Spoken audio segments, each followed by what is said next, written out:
We have built an entire civilization that is based upon cheap energy and the necessity of more and more oil every year in order to run our cars, in order to use for agriculture, to run farm machinery, to transport food.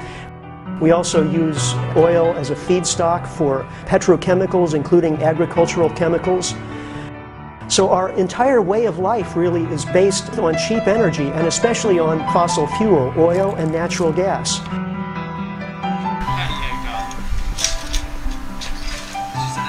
And now we've seen a number of important oil-producing nations reach their peak and go into decline, including most oil-producing countries.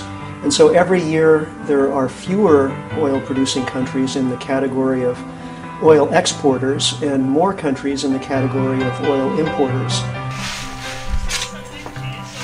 So if we get to the point, as we will in the very near future, when there is actually less oil available every year to go around, that will mean the end of the growth phase of industrial civilization. And nobody's ready for that. We have literally no plan B in place. No government in the world is prepared for the implications of peak oil.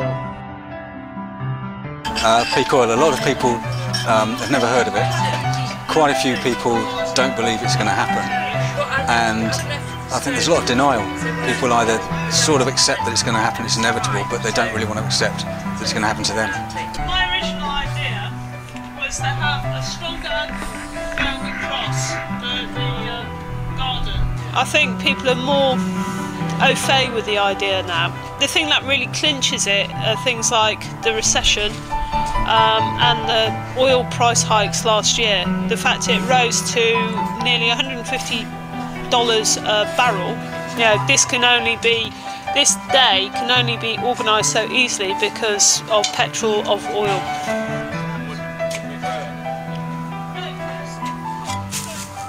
Here today in my back garden, we Transition Derby are here digging, doing a lot of digging and turning it into a permaculture garden. So one of the fantastic things that the transition movement is doing is that it's looking at the issues associated with peak oil.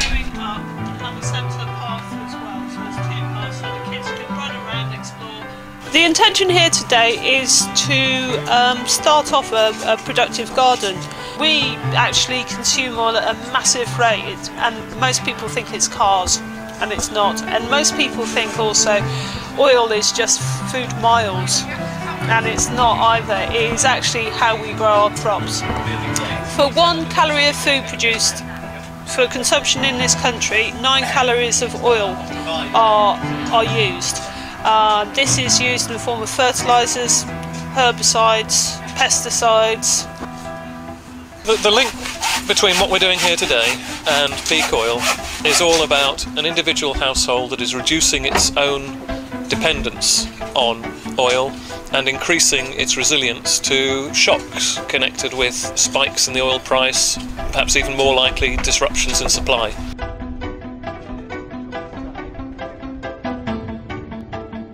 We can reduce our usage of oil by growing food in our back garden. It just doesn't seem to make sense to have perishable items travelling long distances, because then you're not only travelling the long distance, but because they're perishable you also need speed with it, and all that put together takes up a lot of energy. Getting people together working and chatting is just as much part of the process of creating the garden.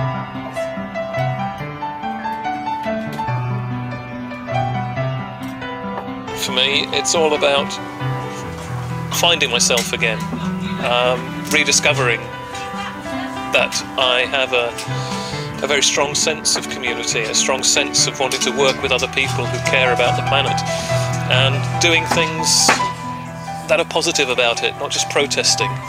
This is a good reason to try and make a better life for yourself and your family. Here we have an opportunity to change things. We need to change. You know, there's a reason to stop buying all these goods and to lead lives that we'd want to lead hopefully, which is, say, growing your own food, being more community-based, more friendly to each other. So we really want to reconnect with our neighbours and our gardens and our land and lead a better life, a life that we would enjoy and feel more fulfilled. Just topped 61 million people in this country, and they're all in towns. Yeah, we're running out of oil. We need to understand what our hands are for, and they're not just for tapping a mouse.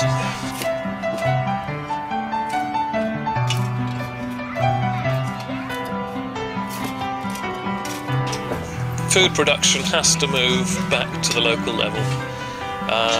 As oil becomes more expensive, as chemical-based, oil-based fertilisers aren't available, the agro-industry will have to contract.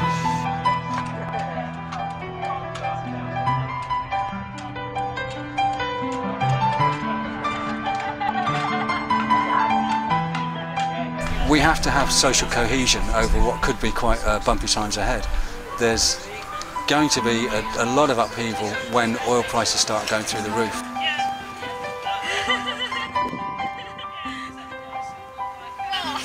Oil and food are intimately connected. There is no way we can feed ourselves the way we have been doing, feeding the size of population we have in the UK, or indeed any Western country, with the resources that are available if you take the oil away.